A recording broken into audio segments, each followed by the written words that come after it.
Viewers, تاریخ ہمیشہ بہادروں کو یاد رکھتی ہے۔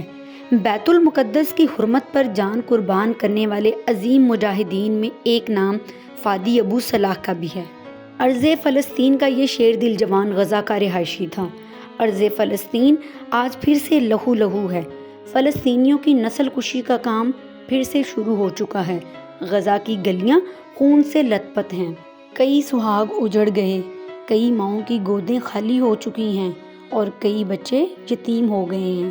غزہ اس وقت کھنڈرات کا منظر پیش کر رہا ہے، مگر طاقت کے نشے میں سرشار اسرائیلیوں کے سامنے فلسطینی مسلمان سیسا پلائی دیوار بنے ہوئے ہیں۔ ویورز، آج کی یہ ویڈیو ایک شیر دل نوجوان مرد مجاہد فادی ابو صلاح کے بارے میں ہے، جو 20 سال کا ہوا تو یہودیوں نے اس کے علاقے غزہ پر دھاوا بول دیا۔ یہ سال 2008 کی بات ہے۔ اس حملے میں فادی ابو صلاح شدید زخمی ہو گیا، جس کے نتیجے میں اس کی دونوں ٹانگیں کاٹنی پڑی، لیکن وہ مزاحمت کی ایسی مثال بنا کہ اس کی جواں مردی کی معترف پوری دنیا ہو گئی۔